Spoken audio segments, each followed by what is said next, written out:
Selanjutnya itu dampak gangguan emosi dan perilaku dalam proses perkembangan pada anak tunalaras. Yang pertama itu ada dalam masalah perkembangan kognitif. Yang kedua, perkembangan sosial dan emosi. Yang ketiga, perkembangan komunikasi. Dan yang keempat itu ada perkembangan motorik.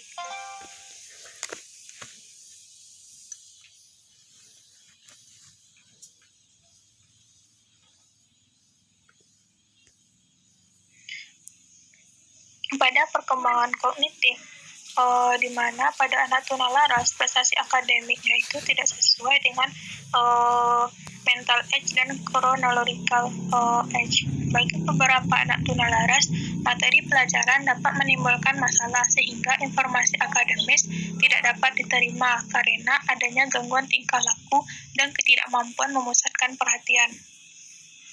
Ada pula anak tunalaras yang mungkin dapat menerima materi pelajaran, tetapi mereka tidak dapat memprosesnya.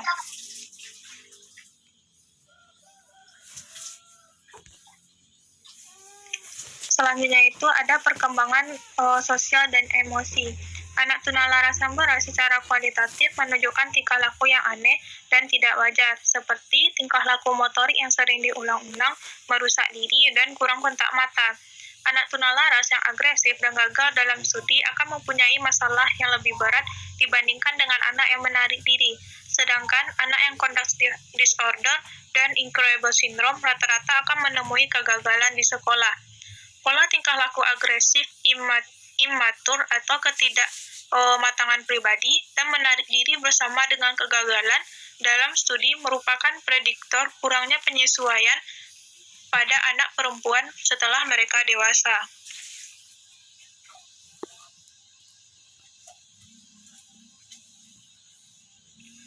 Selanjutnya itu ada perkembangan komunikasi. Dalam perkembangan komunikasi ini, sulit membedakan antara masalah sosial dengan masalah komunikasi. Situasi ini menjadi jelas dalam kaitan dengan anak yang terhambat dalam emosinya. Mereka tidak mampu berkomunikasi dan kurang kontak secara total dengan dunia luar. Anak dalam kategori ringan dan sedang sering dapat berkomunikasi sangat baik, walaupun dalam bentuk yang negatif, seperti marah-marah untuk melampiaskan emosinya, dan menentang orang tuanya, dan juga banyak hal lainnya.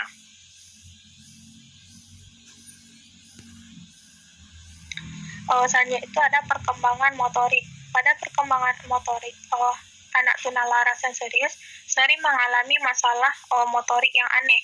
Tingkah laku motorik anak tunalaras yang ringan dan sedang biasanya masih dapat dibedakan dengan anak yang normal.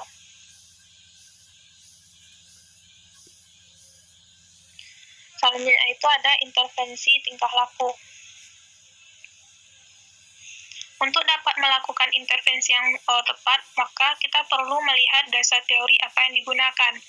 Karena dasar teori yang berbeda akan memberikan saran intervensi atau penanganan yang berbeda pula.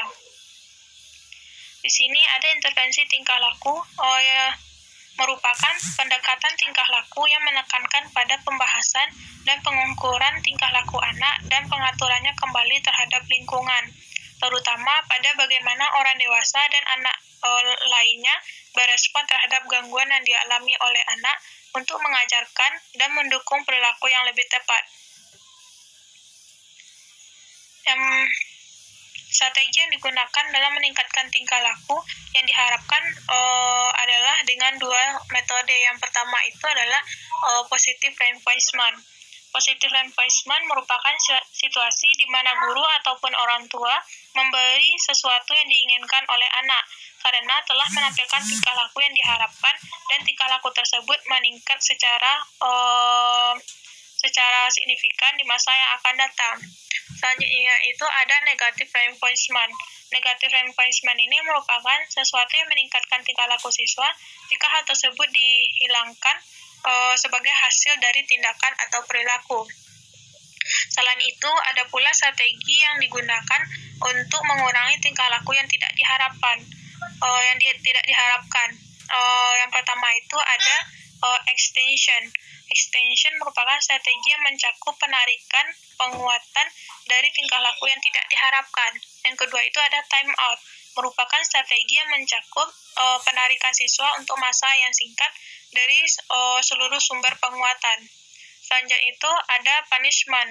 Punishment itu merupakan pemberian hukuman akan membuat siswa mengurangi atau menurunkan tingkah laku yang tidak diharapkan.